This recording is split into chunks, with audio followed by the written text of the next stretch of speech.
Next and last है आपका Bohr application of Bohr model में लास्ट है आपका एनर्जी ऑफ इलेक्ट्रॉन। ठीक है, आपने कल बोहर के एप्लीकेशन में आपने सबसे पहले रेडियस कैलकुलेट किया कि अगर आपका इलेक्ट्रॉन किसी भी ऑर्बिट में प्रेजेंट होगा, पहले ऑर्बिट में, दूसरे ऑर्बिट में, तीसरे ऑर्बिट में, चौथे ऑर्बिट में, आपका इलेक्ट्रॉन किसी भी ऑर्बिट में अगर प्रेजेंट है तो उसका रेडियस उसके सेंटर से, उसके न्यूक्लियस से कितना, सेंटर से कितना दूरी पर है वो आप रेडियस निकाल सकते हैं। बोहर ने आपको निकाल के दिया, डेरिवेशन करवाया गया, बोर्ड में डेरिवेशन है तो पढ़ के जाइएगा।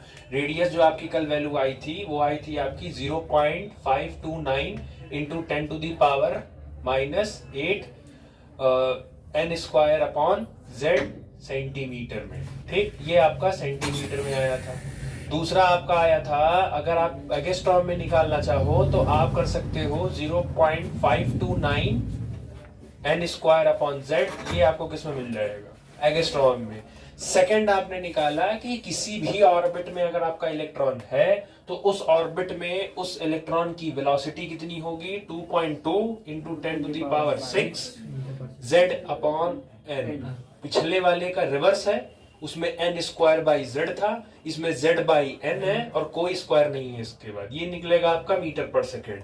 थर्ड एप्लीकेशन आता है कि आपका इलेक्ट्रॉन की एनर्जी कि अगर कोई भी इलेक्ट्रॉन पहले ऑर्बिट में है, दूसरे ऑर्बिट में है, तीसरे ऑर्बिट में है तो उनकी एनर्जीज क्या होंगी। ठीक है, तो एनर्जी आप let the energy of electron is capital E. हम क्या है, इलेक्ट्रॉन की जो एनर्जी है वो कैपिटल ई मान ले रहे हैं, और एनर्जी बेसिकली काइनेटिक और पोटेंशियल आपने पढ़ा होगा। मैकेनिकल एनर्जी, किसी भी बॉडी के पास उसकी मैकेनिकल एनर्जी ही होती है, और मैकेनिकल एनर्जी बेसिकली बोला जाए तो काइनेटिक एनर्जी और पोटेंशियल एनर्जी का सम होता है। तो चाहे आपकी बात की जा रहे हो, चाहे इलेक्ट्रॉन की बात की जा रही हो, जब भी आपकी टोटल एनर्जी कही जाएगी, आपकी टोटल एनर्जी, तो काइनेटिक और पोटेंशियल को ही जोड़ा जाएगा, क्योंकि इसी काइनेटिक के अंदर और इसी पोटेंशियल के अंदर सारी एनर्जी इंक्लूड कर ली जाती है। तो बेसिकली आप अपनी बॉडी का या किसी भी बॉडी का काइनेटिक और पोटेंशियल सिर्फ आप जोड़ दीजिए, आपको मिल जाएगा।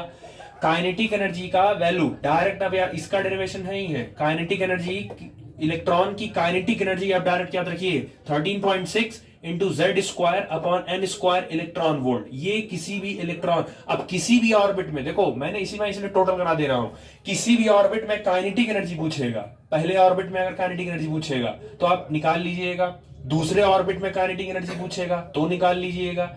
सेम आपका आता है पोटेंशियल, तो पोटेंशियल एनर्जी होता है -2.72 into Z square upon n square. अब आप नोटिस करो, Z square n square, Z square n square, kinetic और पोटेंशियल दोनों में है, बस आगे की संख्या आपका चेंज हुई है। ठीक है,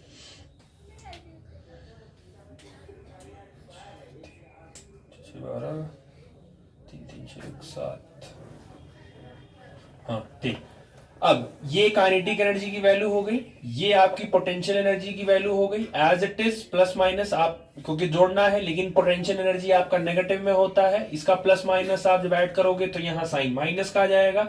और जब आप 13.6 इंटू जेड स्क्वायर स्क्वायर -2.72 करोगे, इनको सेपरेट करोगे तो फाइनल जो एनर्जी का आपको रिक्वायरमेंट मिलेगा वो आपको यही मिलेगा, जैसे इसका आधा ही है ये, तो आपको ये मिल जाएगा। अब एनर्जी याद रखना, -13.6 into Z square upon n square, इसमें दोनों का स्क्वायर है और ये वेलोसिटी वाला ही फॉलो कर रहा है। ठीक, क्योंकि आपको पढ़ना हाइड्रोजन के लिए है, और दूसरा बोहर का मॉडल सिर्फ वैलिड ही किसके लिए था, हाइड्रोजन के लिए या हाइड्रोजन लाइक स्पीसीज के लिए जिनके पास एक इलेक्ट्रॉन हो। तो अगर बात हाइड्रोजन की जाए या हाइड्रोजन जैसे एटम की, तो Z की वैल्यू क्या हो गई। अगर मैं इस पर्टिकुलर सिचुएशन में हाइड्रोजन की बात करूं तो उसके लिए उसका Z क्या हो गया, 1 हो गया। अब अगर पहले ऑर्बिट में बात की जाए तो एज इट इज Z की वैल्यू 1, और पहले ऑर्बिट है तो 1 का square, solve as it is 1 square तो 1। तो पहले ऑर्बिट में जो इलेक्ट्रॉन की एनर्जी होती है वो कितनी होती है, -13.6 इलेक्ट्रॉन वोल्ट। अगर आप सेकेंड शेल में निकालने जाते हो तो as it is n square, तो आप Z स्क्वायर तो आपका 1 ही रहेगा, n आपका 2 हो गया, उसका स्क्वायर है तो 2 2 4 हो जाएगा, डिवाइड करोगे तो आपको सेकंड शेल में जो एनर्जी मिलेगी वो मिल जाएगी -3.4, याद होना चाहिए आपको। तीसरा n की वैल्यू आप तीसरे ऑर्बिट में निकालोगे तो -1.5 इलेक्ट्रॉन वोल्ट, और चौथे शेल में -0.85 इलेक्ट्रॉन वोल्ट। पर्टिकुलर चारों शेल की एनर्जी याद होनी चाहिए, पहले शेल में -13.6, दूसरे शेल में -3.4, तीसरे शेल में -1.5 और लास्ट चौथे शेल में आपका -0.85। चारों की एनर्जी आपको याद होनी चाहिए, किस शेल में कितनी एनर्जी है। ठीक। दूसरा, आप जरा वैल्यू कंपेयर करिए, सबसे बड़ी वैल्यू इन चारों में से कौन सी है? ये माइनस जो छोटी वैल्यू होती है माइनस में वो सबसे बड़ी वैल्यू होती है। तो इससे आप एक अंदाजा ये लगाइए, पहले शेल न्यूक्लियस के करीब होगा, जैसे जैसे आप न्यूक्लियस से दूर होते जा रहे हैं वैसे वैसे एनर्जी भी बढ़ती जा रही है, एनर्जी बढ़ रही है। ये बड़ा है कि ये बड़ा है? ये बड़ा है ना। तो चौथे शेल में एनर्जी क्या है पहले शेल के कंपैरिजन में? ज्यादा होती है। तो जैसे जैसे हम न्यूक्लियस से दूर होते जाएंगे वैसे वैसे उसकी एनर्जी, इलेक्ट्रॉन की एनर्जी धीरे धीरे ऑर्बिट्स में क्या होती जाएंगी। और ये आपका प्रैक्टिकल डेली लाइफ का भी है। आप पहले फ्लोर पर हैं और आप चौथे फ्लोर पर हैं, कहां पे एनर्जी ज्यादा होगी? पहले फ्लोर पर कि चौथे फ्लोर पे? ऑब्वियस है चौथे फ्लोर पे एनर्जी आपको ज्यादा मिलेगी। सेम ऐसे ही जैसे जैसे न्यूक्लियस से आप अवे होते जाएंगे वैसे वैसे उस एटम में जो इलेक्ट्रॉन होगा वो सबसे हाईली एनर्जेटिक होगा। और हाईली एनर्जेटिक वाले स्टेबल होते हैं कि अनस्टेबल होते हैं? यही तो रीजन है। अब देखो केमिस्ट्री फिजिक्स जब जुड़ेगा, यही तो रीजन है किसी भी एटम से इलेक्ट्रॉन कौन सा वाला निकलता था हमेशा? क्यों आउटर मोस्ट निकलता था? क्योंकि आउटर मोस्ट के पास एनर्जी बहुत ज्यादा होती है और एनर्जी ज्यादा होने की वजह से वो क्या हो जाता है? अनस्टेबल। तो आपको बस थोड़ा सा मदद करना है, बाकी वो खुद निकल जाएगा। इनर वालों के पास इलेक्ट्रॉन एनर्जी जो होती है वो बहुत कम होती है, तो एनर्जी कम होने की वजह से उनकी स्टेबिलिटी क्या रहती है? ज्यादा। इसीलिए कभी भी अंदर का इलेक्ट्रॉन आप नहीं निकाल पाओगे, क्योंकि अंदर वाले इलेक्ट्रॉन पर जो पकड़ होती है न्यूक्लियस की, एक तो वो ज्यादा होती है और दूसरा एनर्जी कम होती है। जिन पर पकड़, जिन बच्चों पर गार्जियन का पकड़ ज्यादा होता है वो बच्चों के पास एनर्जी ज्यादा नहीं होती है, क्योंकि वो हमेशा भाई वो कहीं नहीं जा सकते हैं। वो उनको कहीं जाना भी होगा तो उनको 10 बार पूछना पड़ेगा जाए कि ना जाए, और मना करने वाले भी बहुत है। तो जिनके घर वाले स्ट्रिक्ट होते हैं उन बच्चों की एनर्जी कभी बढ़ ही नहीं पाएगी। तो बढ़ नहीं पाएगी तो मेक श्योर है वो स्टेबल रहेंगे। और जिन घर में बच्चों को पकड़ मजबूत नहीं होती है तो वो बच्चे फिर खुद फ्री हो जाते हैं, वो चाहे जहां आए चाहे जहां जाए, घर वालों को कोई मतलब नहीं है। सेम वही है, जैसे जैसे आप अपने गार्जियन से दूर होते जाओगे, फिलहाल इसमें उसका गार्जियन कौन है? न्यूक्लियस। तो जैसे जैसे न्यूक्लियस अपने गार्जियन से दूर होते जाओगे वैसे वैसे आपकी एनर्जी भी क्या होती जाएगी?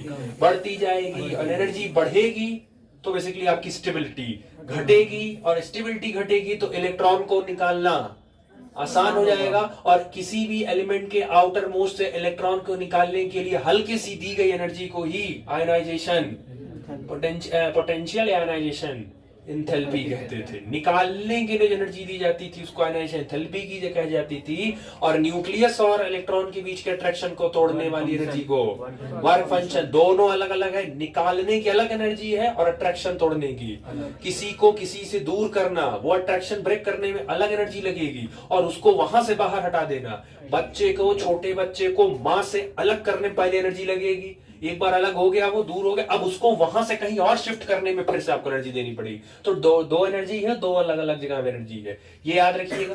दूसरा, आपसे energy difference between energy level. जैसे आपका इलेक्ट्रॉन, आपसे पूछेंगे कि आपका इलेक्ट्रॉन 5वें शेल में था और वो तीसरे शेल में जंप करके चला आया, तो कितने का डिफरेंस हुआ, कितने एनर्जी का डिफरेंस हुआ? तो बस आपको N1 N2 पता होना चाहिए और डिफरेंस पता होना, फॉर्मूला ये याद होना चाहिए। -13.6 Z क्या है आपका? Atomic number. तो वो बता देगा किस एलिमेंट में ये कहानी हो रही है, वो आपको पहले बता देगा कि लिथियम में हो रहा है कि सोडियम में हो रहा है कि बेरिलियम में हो रहा है, वो आपको पहले बता देगा। तो उसके अकॉर्डिंग आप एटॉमिक नंबर लिख लीजिए। दूसरा, आपसे वो कह देंगे 5वें से तीसरे में आ रहा है, तो 5वें से तीसरे में आ रहा है मतलब N2 की वैल्यू क्या हो जाएगी? 5। और किस में आ रहा है? 3 में। अब आप जरा इसको समझो, अगर मैं N2 की वैल्यू 6 रख लूं, ध्यान सुनना, अगर मैं N2 की वैल्यू 6 रख लूं और N1 की वैल्यू मैं 2 रख लूं, तो 6 का स्क्वायर कितना हो जाएगा? 36। और 3 का स्क्वायर कितना हो जाएगा? 9। 36 और 9 का एलसीएम कितना आएगा? 36 ही आएगा, 9 के में आता है। तो 36 जब आएगा तो यहां पर न्यूमरेटर में कितना आएगा? 1 माइनस, और यहां पे न्यूमरेटर में कितना आएगा? 4। 1 - 4 -3, आगे क्या लगा है? तो वो माइनस क्या कर देगा? प्लस कर देगा उसको। ओवरऑल एनर्जी आपको हमेशा किस मिलेगी? तो ये कंफ्यूज मत होइए, अगर ये यहाँ गया पेपर में भूलोगे, क्योंकि अभी रेडबर्ग फार्मूला भी मिलेगा। रेडबर्ग में ये आगे है, ये पीछे है, वहां पे आगे पीछे चल रहा है, तो ध्यान रखिएगा ये आगे ही रहेगा। वो इसलिए क्योंकि यहाँ का पूरा वैल्यू नेगेटिव जाएगा और उसको पॉजिटिव करने के लिए ऑलरेडी आपका यहाँ माइनस लगा है, तो जो एनर्जी डिफरेंस होती है वो आपको पॉजिटिव ही दी जाएगी, क्योंकि हमेशा इलेक्ट्रॉन हायर एनर्जी से कहां भाग के आएगा, लोअर में ही आएगा, क्योंकि उस इलेक्ट्रॉन को क्या होना है, स्टेबल। तो स्टेबल होने के लिए उसको अपनी एनर्जी क्या करनी पड़ेगी, लूज। तो लूज करने के लिए वो हायर ऑर्बिट से जंप करके कहां को आएगा, लोअर ऑर्बिट में आएगा। तो जब हायर से लोअर जाएगा, ये पूरा टर्म आपका नेगेटिव और आगे ऑलरेडी नेगेटिव है, दोनों नेगेटिव मिलकर क्या हो जाएंगे, पॉजिटिव। समझ आया? ठीक। अच्छा, बेसिकली इसके लिए अलग से बुक ने समझाया है, और आपसे पूछना होगा तो रीजनिंग में पूछेंगे। The electron in the atom can jump from one orbit to another when the atom emits और एब्जॉर्ब एनर्जी। किसी भी एटम के अंदर जो इलेक्ट्रॉन होता है वो अपने एक फिक्स्ड ऑर्बिट में होता है। वो अपना ऑर्बिट तभी चेंज करेगा या तो उसको आपने एनर्जी दिया होगा या तो उससे आपने एनर्जी। अगर आपने एनर्जी दिया होगा तो वो अपने से हायर में चला जाएगा, और अगर आपने उसका एनर्जी निकाल लिया होगा तो उससे वो क्या चलाएगा, तो विच मेक्स कि अगर आप ऊपर गए और नीचे आए तो कुछ तो एनर्जी का डिफरेंस आया। पहले 15 जूल था, बाहर से एनर्जी मिल गई, तो एनर्जी मिलेगी तो ऊपर जाओगे तो डिफरेंस आएगा ना कुछ का कुछ। और अगर मैं आपकी एनर्जी को निकाल लेता हूं तब भी आपके अंदर कुछ डिफरेंस आएगा। उसी डिफरेंस को निकालने के लिए ये वाला फॉर्मूला दिया गया। ठीक है। During absorption of energy electron jumps from lower to higher orbit. जब भी इलेक्ट्रॉन एनर्जी को गेन करेगा वो हमेशा अपने लोअर से हायर में जाएगा। जिसके पास अचानक से पैसा आ जाता है, फिर उसके पास कुछ सूझबूझता नहीं है, वो पूरा दिखाना शुरू कर देगा। भाई अचानक पैसा अगर आपके पास आएगा तो मेक श्योर आप दिखाना शुरू कर देंगे। इस चक्कर में लोग पकड़ा जाते हैं। Similarly during emission of energy an electron jumps from higher to lower. और जब उस इलेक्ट्रॉन से एनर्जी रिलीज हो जाएगी, निकल जाएगी, तो वो हायर से कहां जाएगी। शुरू में बहुत पैसे गर्मी रहती है, जब फिर खत्म हो रहा है, कुछ हो गया, तो फिर धीरे धीरे धीरे कहां आते हैं, फिर नीचे आना स्टार्ट हो जाते हैं। When electron jumps from higher to lower और lower to higher respectively, it emit और absorb a photon and the energy of photon is equal to the difference of energies of two orbit। जब भी electron नीचे से ऊपर या ऊपर से नीचे आता है तो वो फोटॉन को या तो एब्जॉर्ब करता है या तो वो फोटॉन को इमिट करता है। उस फोटॉन की जो एनर्जी होती है वो दो शेल्स के बीच के डिफरेंस के एनर्जी की क्या होती है, बराबर होती है। नहीं समझे? लोअर से कहां गया तो गेन करेगा, और हायर से लोअर आया तो क्या करेगा, लूज। तो या तो नीचे से ऊपर गया तो फोटॉन को क्या करेगा, गेन करेगा, और अगर हायर से लोअर आया तो फोटॉन को क्या करेगा। तो कुछ तो फोटॉन आया और दो ऑर्बिट्स के बीच में कुछ एनर्जी का डिफरेंस भी होगा। वो जो एनर्जी का डिफरेंस है वो उस एक फोटॉन की क्या रहेगा, बराबर, जो उसने लेके वो गया होगा। समझ में आया? मैं तीसरे मंजिल पे था, मैं छठवें चला गया, तो मुझे तीसरे से छठवें ले जाने के लिए बाहर से एनर्जी देनी पड़ी होगी। तो मैं एनर्जी लिया और मैं छठवें चला गया। फिर मैंने क्या सोचा कि लाओ तीसरे और छठवें के बीच का एनर्जी डिफरेंस निकाल लूं। तो जब मैंने तीसरे और छठवें के बीच का एनर्जी डिफरेंस निकाला तो एग्जैक्ट वही एनर्जी डिफरेंस आई जो मैं लेकर ऊपर गया था। अब समझे कि दो ऑर्बिट, अगर मैं 5 जूल लेके तीसरे छठवें गया था तो जब मैंने डिफरेंस निकाला तो वो भी कितना आया, 5 जूल आया। इसका मतलब दो ऑर्बिट का जो डिफरेंस होता है वो उसके गेन और लूज का फोटॉन के क्या होता है, बराबर होता है। ठीक, तो ये थोड़ा सा ध्यान रखिएगा। ठीक है। बाकी हाँ, एक चीज में और पूछ लेंगे, आपसे पूछना होगा कि ये जो आपने एनर्जी लिया, आपने ये जो एनर्जी एक फोटॉन लेके आप जा रहे हो ऊपर, और जो लेके आप अपना एनर्जी लूज करके आप नीचे आ रहे हो, तो बेसिकली आप फोटॉन या तो लूज करोगे। ठीक है। अगर आपके पास आप हायर ऑर्बिट में हो, हायर ऑर्बिट में हो, और हायर ऑर्बिट से आप किस में आ रहे हो, लोअर ऑर्बिट में आ रहे हो, एक तो कंडीशन ये हो गई। अच्छा, हायर से लोअर जब आओगे तो एनर्जी लूज होगी कि गेन होगी? तो इस केस में आपकी जो एनर्जी होगी वो लूज होगी, और ये जो एनर्जी लूज होगी वो in the form of, basically in the form of light ही होता है, या इसको आप बोल सकते हो इन द फॉर्म ऑफ ये रेडिएशन। अब ये थोड़ा सा केमिस्ट्री का है, ये रेडिएशन के फॉर्म में ये लूज करेगा। अब जब ये रेडिएशन के फॉर्म में लूज करेगा तो हमने इस रेडिएशन को ध्यान से स्टडी किया, तो इस रेडिएशन के अंदर कई सारी लाइट्स हैं, ग्रुप ऑफ लाइट्स हैं, और उन लाइट्स के पास अपना क्या है, इंडिविजुअली वेवलेंथ है, और उन लाइट्स के पास इंडिविजुअली आपका क्या था, फ्रीक्वेंसी। इसी रेडिएशन को ही आप इलेक्ट्रोमैग्नेटिक वेव बोलते हो, EMW इसी बोलते हो। इसी के अंदर अल्ट्रावायलेट, विजिबल, इंफ्रारेड, विबज्योत जो सब है वो इसी रेडिएशन के अंदर आएगा। ठीक, पहली कंडीशन तो ये हो सकती है। दूसरी कंडीशन ये हो सकती है कि आप लोअर ऑर्बिट पे हैं, लोअर ऑर्बिट पे हैं और आप हायर ऑर्बिट में जा रहे हैं। तो अगर आप लोअर ऑर्बिट से हायर ऑर्बिट में जा रहे हैं तो एज इट इज आपको एनर्जी आपको गेन करनी पड़ेगी। आप एज इट इज एनर्जी जो गेन करोगे वो in the form of light करोगे। लाइट मतलब आपका रेडिएशन, वही EMW फॉर्म में करोगे, और उसके पास पर्टिकुलरली क्या होगा, वेवलेंथ। तो आपसे पूछेंगे कि ये जो आपने लाइट गेन किया, ये जो लाइट गेन किया, ये जो आपने लाइट लूज किया, ठीक है, ये आपका हो गया लाइट, और ये light in the form of radiation, और यही रेडिएशन आपका EMW है। ठीक है, अब ये जो लाइट आप गेन करके, एनर्जी गेन करके आप जो हायर में जा रहे हो, या हायर से एनर्जी लॉस करके आप लोअर में आ रहे हो, तो एक्चुअल इस लाइट का आपसे वो पूछेंगे कितना वेवलेंथ। जिस लाइट को लेके आप ऊपर गए हैं, या जिस लाइट को आप लूज करके नीचे आए हैं, उस लाइट का वेवलेंथ बताइए। क्वेश्चन समझ गए?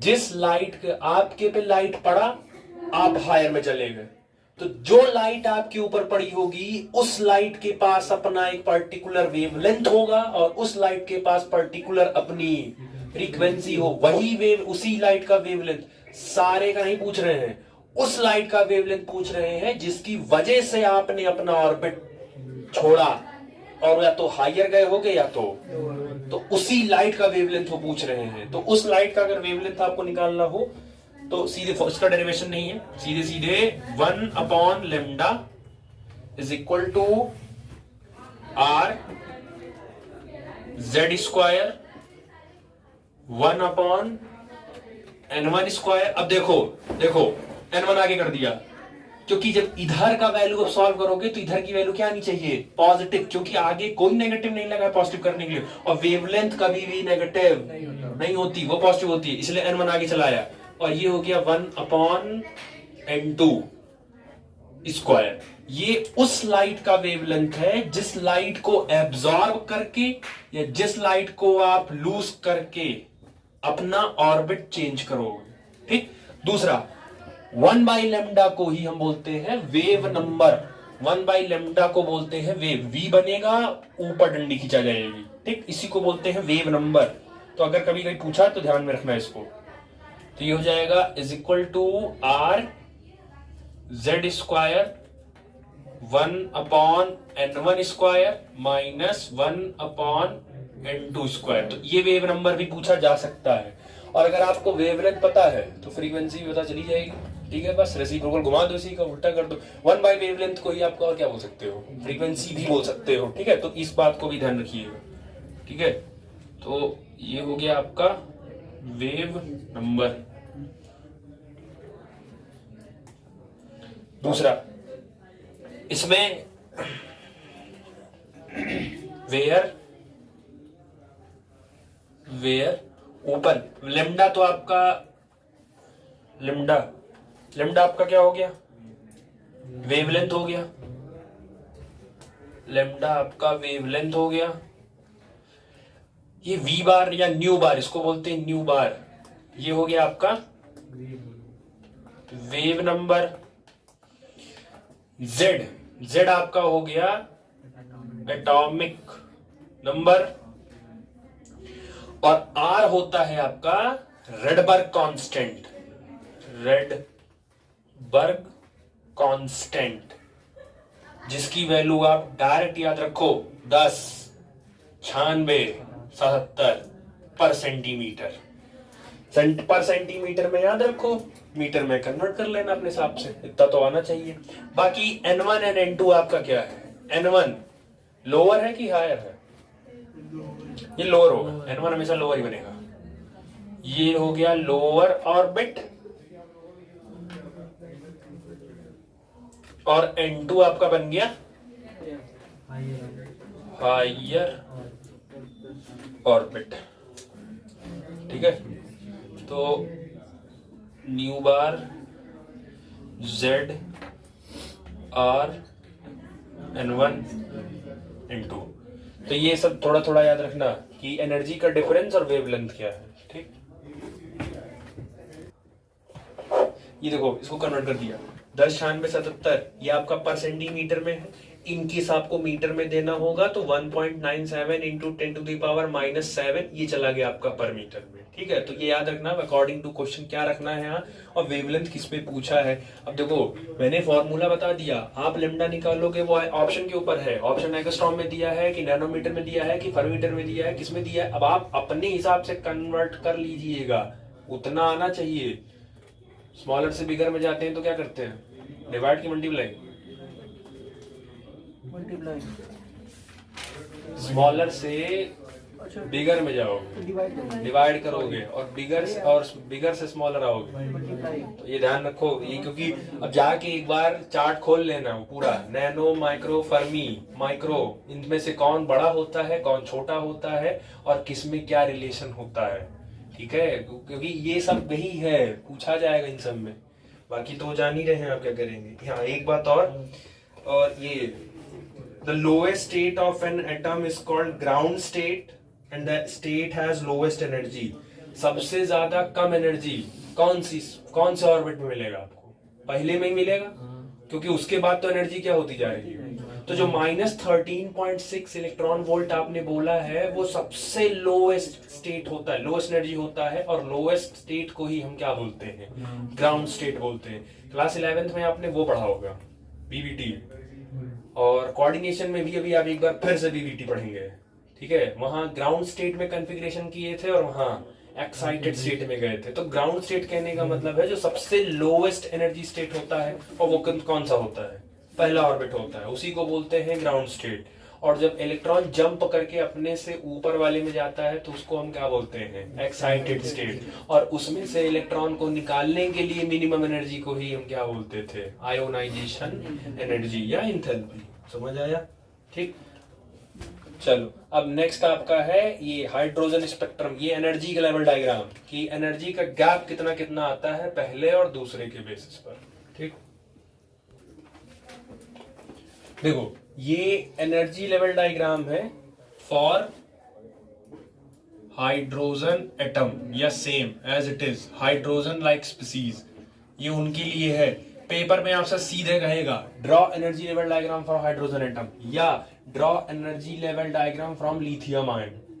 अब यही होगा कि हम तो पढ़े हाइड्रोजन के लिए थे, लिथियम आयन का मतलब लिथियम आयन का प्रॉपर्टी भी किससे मैच कर रहा है? हाइड्रोजन से ही मैच कर रहा है, तो डायग्राम उसका भी सेम ही बनेगा, क्योंकि हाइड्रोजन या हाइड्रोजन लाइक चीज होनी चाहिए। आपने कहा कि पहले शेल में एनर्जी होती है -13.6, दूसरे शेल में एनर्जी होती है -3.4, तीसरे शेल में होती है -1.5, चौथे शेल में होती है -0.85। तो जो पहले शेल की एनर्जी है उसी को पहले शेल में, क्योंकि सबसे कम सबसे लोएस्ट एनर्जी इसी में रहेगा, इसलिए उसको क्या बोलते हैं? Ground state. उसके बाद की जो बाकी जो लेवल्स होते हैं उन सबको क्या बोलते हैं? एक्साइटेड। अब यहाँ नोटिस करने वाला क्या है, अब आप माइनस को जरा स्किप कर दीजिए थोड़ी देर के लिए। तो 13 से सीधे कितना आ रहे हो? 13 से सीधे कहां आ रहे हो? 3। कितने का डिफरेंस आ रहा है? 10 का डिफरेंस है। मतलब पहले और दूसरे शेल में एनर्जी का गैप बहुत ज्यादा है। आप उसके बाद जरा इन दोनों देखिए, 3 और 1.5, लगभग 1.5 का डिफरेंस आ रहा है, इससे कम है तब भी। उसके बाद आप जरा चेक करो तीसरे और चौथे में, फिर कम हो गया, ऐसे इसके ऊपर और जाओगे और क्या हो जाएगा? मतलब किसी भी इलेक्ट्रॉन को पहले से दूसरे में जाने में एनर्जी रिक्वायरमेंट। अब तुमसे एमसीक्यू या तुमसे असर्शन रीजन या तुमसे रीजनिंग फंसाएंगे, वो कहेंगे कि कोई इलेक्ट्रॉन कोई एटम है या कोई एलिमेंट है जिसके अंदर इलेक्ट्रॉन पहले ऑर्बिट में है, तो उसको दूसरे ऑर्बिट में जाने के लिए, दूसरे शेल में जाने के लिए energy requirement is greater, smaller, minimum, maximum, minimum, firstly maximum then minimum, none of the above. तो याद रख लो, ये चाहे फिजिक्स का चाहे केमिस्ट्री का भी हो, पहले शेल में अगर है, जैसे आपने बोहर के मॉडल से क्या पढ़ा था, के एल एम एन, तो के उसका कौन सा शेल होता था, पहला, और एल उसका कौन सा होता था, मतलब के से इलेक्ट्रॉन को एल से भेजने में एनर्जी ज्यादा लगेगी, आपको ज्यादा रिक्वायरमेंट में एनर्जी वो खींचेगा वो। तो कभी भी किसी भी, क्योंकि जो पहला शेल होता है वो किस स्टेट में होता है, ग्राउंड, सबसे कम एनर्जी होता है, तो कोई भी इलेक्ट्रॉन जो पहले से कम एनर्जी में है वो दूसरे एनर्जी में जाना नहीं चाहेगा ना, तो उसका अपोज करेगा कि नहीं करेगा। इसीलिए उसने पहले से ही एनर्जी गैप क्या रखा है, ज्यादा रखा है, कि अगर जाना भी पड़े तो मैं ना जा पाऊं, जब मेरे साथ बहुत ज्यादा जबरदस्ती करोगे तभी मैं जाऊंगा। और इसीलिए जब आप जबरदस्ती करके N1 पहले शेल के इलेक्ट्रॉन को दूसरे शेल में आप भेजते हैं तो वो हाईली क्या रहता है, अनस्टेबल, तो इसीलिए वो आपस घूम के फिर से ग्राउंड स्टेट में आता है ना। और यही ग्राउंड स्टेट में आने के लिए फिर आप एनर्जी का डिफरेंस कैलकुलेट करते हो। तो ये ध्यान रखिएगा कि कभी भी किसी भी एलिमेंट के अंदर अगर इलेक्ट्रॉन ग्राउंड स्टेट में है तो वो एक्साइटेड स्टेट में नहीं जाना चाहेगा, क्योंकि पहले और दूसरे के बीच में एनर्जी गैप सबसे ज्यादा होता है और दूसरे तीसरे के एनर्जी में थोड़ा। और वो आपसे ऑर्डर भी कह देंगे, arrange the following energy gap between the first to fourth shell. वो दे देंगे पहले शेल की एनर्जी E1, दूसरे की E2, तीसरे की E3, चौथे का E4, कहेंगे इंक्रीजिंग ऑर्डर में अरेंज करिए इसको। तो सबसे ज्यादा एनर्जी किसकी होगी, सबसे ज्यादा एनर्जी चौथे की होगी और सबसे कम एनर्जी किसकी होगी। तो ये गैप भी याद रखिएगा और ये याद रखिएगा कि इज इट पॉसिबल, क्या आसान है पहले ऑर्बिट के इलेक्ट्रॉन को दूसरे ऑर्बिट में भेजना, इतना प्रैक्टिकली ये पॉसिबल नहीं है। दो बात, पहला एक तो गैप ज्यादा है तो जाएगा नहीं, और दूसरा पहला शेल न्यूक्लियस के करीब भी तो है, तो न्यूक्लियस उस इलेक्ट्रॉन पर, अब आज तक कभी भी के शेल का इलेक्ट्रॉन नहीं निकला है। यही दो रीजन है, और ना ही के शेल का इलेक्ट्रॉन कभी जंप करके ऊपर जाता है। जब भी ये इलेक्ट्रॉन ऊपर नीचे करेगा ये दूसरे से ही करता है, पहले का कभी दूसरे। हाँ, आप कहीं से भी गिरिए आप पहले पा सकते हैं, क्योंकि पांचवा, छठवां, तीसरा, चौथा वो यही चाहेगा कि मेरी एनर्जी क्या हो जाए, तो वो कहां गिरना चाहेगा, पहला वाला छोड़ के नहीं जाएगा। आप जहां स्टेबल हैं आप उस जगह को नहीं छोड़ेंगे, वो आप वहीं रहेंगे। तो कहीं से भी जंप करो आप आओगे पहले में, पहला वाला जंप कहीं नहीं करेंगे जल्दी। वो दो रीजन है, एक तो न्यूक्लियस के पास है, पकड़ा मजबूत होगी, इलेक्ट्रॉन वैसे नहीं निकलने देगा, और एनर्जी का गैप भी ज्यादा है। समझ आया, ठीक। चलो, इस चैप्टर का लास्ट टॉपिक है ये, that is hydrogen line spectra या हाइड्रोजन लाइन स्पेक्ट्रम। बहुत ज्यादा डिटेल नहीं घुसना है इसमें, फॉर्मूला ही देखना है इसमें भी आपको, और ये कुछ चीजें हैं जो आपको इसमें याद करनी है, आपको याद करके जाना पड़ेगा, ठीक है। बेसिकली हाइड्रोजन लाइन स्पेक्ट्रा क्या होता है, जब आप क्या चेक किया गया कि जो ये रेडिएशन था जिसको आपने अभी कहा कि आपका इलेक्ट्रॉन मान लो E1 में था, पहले शेल में था जिसकी एनर्जी E1 थी, दूसरे शेल में इलेक्ट्रॉन गया तो उसकी एनर्जी E2 हो गई, उसको बाहर से कहीं से एनर्जी मिला तो एनर्जी लेके वो अपने से हायर ऑर्बिट में चला गया, वहां वो क्योंकि अनस्टेबल था उसके बाद वो वापस लोअर ऑर्बिट में आया तो उसने एनर्जी लूज किया। ये जो एनर्जी आपने देखा कि ये जो एनर्जी लूज किया वो एनर्जी लूज करता है इन द फॉर्म ऑफ रेडिएशन, और बेसिकली यही रेडिएशन आपका बेसिकली क्या होता है, EMW, इलेक्ट्रोमैग्नेटिक वेव, यही रेडिएशन होता है। इस रेडिएशन को एक बार इलेक्ट्रिक फील्ड में रखा गया और इस रेडिएशन को एक बार मैग्नेटिक फील्ड में रखा गया, तो दोनों फील्ड में रखने की वजह से एक अलग अलग पैटर्न ऑब्जर्व हुआ। जो मैग्नेटिक फील्ड में रखने से ऑब्जर्व हुआ that is called Stark effect, और जो इलेक्ट्रिक फील्ड में रखने से इफेक्ट आपको मिला, उसको लाइंस मिली, उसको बोला गया जीमान इफेक्ट। तो दोनों के लिए सेपरेटली। अब सवाल ये था कि हाइड्रोजन ये जो रेडिएशन है, ये रेडिएशन इलेक्ट्रिक और मैग्नेटिक फील्ड में जाने से क्यों मिला, क्या रीजन था उनके मिलने का, तो वो आपको क्वांटम मैकेनिकल मॉडल आगे चल के एक्सप्लेन किया है। 11th में थोड़ा बहुत था, वो पढ़े थे, श्रोडिंगर वेव इक्वेशन, SPDF, पढ़ रहे होगे थोड़ा बहुत, अब वो प्रिंसिपलिज्म रहा, थोड़ा बहुत वहां पे एक्सप्लेन किए हैं वो। तो जब इस रेडिएशन को जब आप इलेक्ट्रिक और मैग्नेटिक फील्ड में रखते हो तो वो उसको क्या कर देता है, लाइंस में तोड़ देता है। अब लाइंस में तोड़ता है तो हमने क्या चेक किया कि हमने जब बैकग्राउंड को व्हाइट रखा, बैकग्राउंड को जब हमने व्हाइट रखा तो उस पे जो लाइट एब्जॉर्ब कर ली गई, जो इसमें से रेडिएशन उस मैग्नेटिक फील्ड को एब्जॉर्ब कर ली, वो उस पे डार्क कलर का पैटर्न ऑब्जर्व कर रहे थे। जैसे आपका बार कोड जो होता है वो बार कोड में लाइट एब्जॉर्ब कर ली गई, एब्जॉर्ब करने की वजह से व्हाइट बैकग्राउंड पे आपका ब्लैक बार कोड बन के एक रेडी हो गया। क्योंकि लाइट एब्जॉर्ब करके बनाया गया था इसीलिए उसका नाम दिया गया एब्जॉर्प्शन स्पेक्ट्रम। और जब इसी का रिवर्स किया गया कि जब ब्लैक बैकग्राउंड रखा गया और उसके ऊपर जब चेक किया गया तो उसमें ब्लैक पूरे बैकग्राउंड में व्हाइट की बन गई। तो व्हाइट बनने का मतलब है कि उसमें से एनर्जी क्या हुई है, रेडिएट हुई थी, इसीलिए उस स्पेक्ट्रम को बोला गया इमिशन स्पेक्ट्रम। बहुत ज्यादा नहीं है, अगर याद रहता है तो ठीक है, नहीं तो कोई बात नहीं। अब वो जो स्पेक्ट्रम एब्जॉर्ब कर रहा है, एब्जॉर्ब करने की वजह से वो पैटर्न दे रहा है ब्लैक, और जो एब्जॉर्ब करके वो जो पैटर्न दे रहा है व्हाइट, उस स्पेक्ट्रम का आपको वेवलेंथ कैलकुलेट करना था, जो कि रेडबर्ग ने कैलकुलेट करके बताया था। तो बेसिकली आपको उसका वेवलेंथ कैलकुलेट करने के लिए 1 upon lambda is equal to -13.6 upon h into c Z square is equal to into 1 upon n1 square minus 1 upon n2 square. अब दूसरा, ये जो इतना पूरा टर्म था, h क्या होता है, प्लांक कांस्टेंट, और c क्या होता है, स्पीड ऑफ लाइट। ये इस पूरी क्वांटिटी को हटा के उसको क्या मान लिए, n का मतलब क्या मान लिए, रेडबर्ग कांस्टेंट। और इस पूरी वैल्यू को जब हमने सॉल्व किया तो हमको बेसिकली यही मिला 1097 डेट इज पर सेंटीमीटर, और 1.97 10 टू द पावर 7, पीछे -7 हो गया है, उसको सही कर लेना, ये -7 नहीं रहेगा, वो +7 रहेगा, ठीक है, पिछले उसमें सही कर लेना, 1.97 10 टू द पावर 7 पर मीटर, ठीक।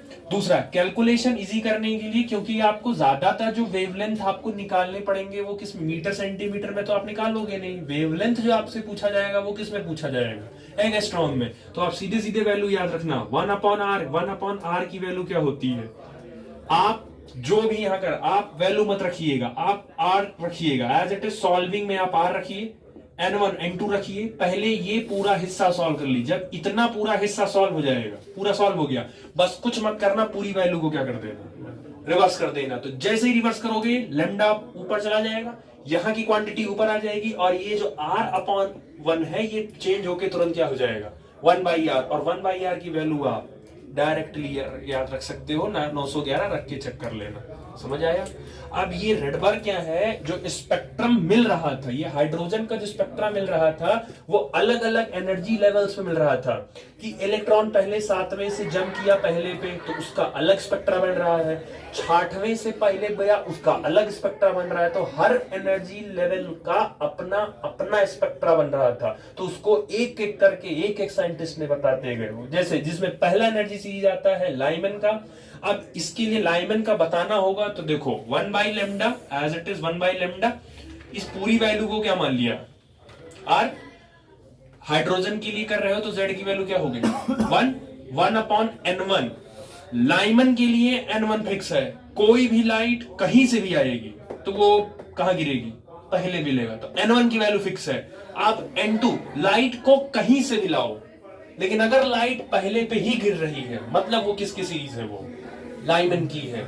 लाइट कहीं से भी आ रही है, दूसरे तीसरे चौथे पांचवें छठे कहीं से भी आ रही है, लेकिन लाइट अगर पहले गिर रही है, पहले पे ही जाके गिर रही है, तो वो किसकी सीरीज कहलाएगी, लाइमन की सीरीज कहलाएगी। अब आप समझो, ध्यान सुनना, एक के बाद समझाएंगे, इसका क्लियर हो गया। अगर दूसरे से आ रहा होगा तो n2 की वैल्यू कितनी हो जाएगी, 2 का स्क्वायर कितना हो जाएगा, 4, एलसीएम कितना आएगा 4, तो 1 की टेबल में करोगे तो कितना ऊपर आएगा, 4 माइनस 1, तो 4 माइनस 1 3 अपॉन, अब ध्यान सुनना, 1 upon lambda is equal to R, 3 upon पूरी वैल्यू क्या कर दो, रिवर्स कर दो, तो 1 अपॉन लेमडा का क्या हो जाएगा, लेमडा, आर का क्या हो जाएगा 1/r, और यह जो 3/4 है किसमें हो जाएगा, तो 1/r की वैल्यू डायरेक्ट इसमें रख दो, बस सीधे जो लेमडा निकलेगा वो किसमें निकल जाएगा। समझ आया कैसे सॉल्व करना है। अब ये थोड़ा बहुत तो मैथमेटिक्स आनी चाहिए। तो n1 फिक्स है, लाइमन का n1 फिक्स है 1, n2 कुछ भी रख सकते हो। अब ये डाटा है, या तो हो पाए तो करिएगा, नहीं तो कोई दिक्कत नहीं है। ये तो डाटा है एमसीक्यू में। देखो चांस हम रिस्क नहीं ले सकते, मिनिमम मैक्सिमम पूछ लेगा ये, क्योंकि एमसीक्यू का ये जो क्वेश्चन है मिनिमम मैक्सिमम, ये एमसीक्यू का है। The minimum wavelength for Lyman series is, 4 option set कर देगा। The maximum wavelength for Lyman series is, तो 4 ऑप्शन। ये एमसीक्यू का क्वेश्चन है। लाइमन के लिए N1 क्या होगा, लाइमन के लिए N2 क्या होगा, सेम। अच्छा, लाइमन सीरीज जिस रेंज में लाई करती है वो बेसिकली अल्ट्रावायलेट होती है। दूसरा आपका क्या हो गया, बामर हो गया। सेम सेम, बामर का मिनिमम अपना है, मैक्सिमम अपना है, और बामर के लिए N1 फिक्स हो गया। इसका N1 क्या हो गया, 2।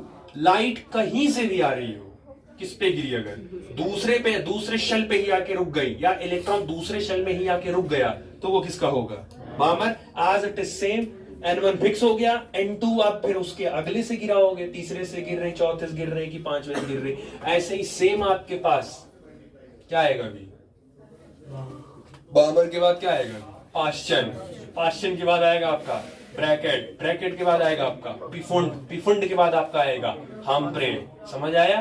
बाकी हम आपको एज इट इज पैटर्न समझ गए ना, हम आपको इसका मिनिमम मैक्सिमम भेज देंगे, आप इसी पैटर्न में लिखिएगा। लिखना सीख लो कैसे लिखें, minimum maximum age it is जाएगा 1/। अच्छा, अगर सोचो उसका लिखना होता, पाश्चन का लिखना होता तो ये कैसे लिखते, अगर पाश्चन का लिखना होता तो क्या लिखते, 1/λ is equal to R 1/, as it is. भाई लाइमन के लिए N1 फिक्स हो गया 1, बामन के लिए N1 2, तो पाश्चन के लिए N1 क्या हो जाएगा, 3 का स्क्वायर माइनस 1/N2 का स्क्वायर, और N2 की वैल्यू फिर 3 नहीं, 3 से आगे, तो 4 5 6 कुछ भी आप रख सकते हैं। समझ आया। बाकी का हम डाटा आपको भेज देंगे, डाटा एज इट इज आप कॉपी करके उतारिएगा उसको। समझ आ गया। बाकी मैक्सिमम मिनिमम याद करना होगा तो कर लेना, मुझे ऐसा गट फीलिंग है कि वो पूछेंगे आपसे, ठीक। और इसी के साथ आपका चैप्टर खत्म, एटम खत्म। अब आपका नेक्स्ट आएगा न्यूक्लियाई में भी जो लगेगा, अगर मोटा मोटी बोले तो न्यूक्लियाई में भी आपका 5 दिन आप मान के चलिए, और सेमीकंडक्टर में भी आप 1 हफ्ता मान के चलिए, मतलब 7 लगभग दोनों चैप्टर मिला के आप होप सो 13-14 दिन, मैक्स टू मैक्स 15 दिन मान के चलो, 15 दिन लग जाएगा चैप्टर में। बाकी संडे में पढ़ा देंगे तो हो जाएगा।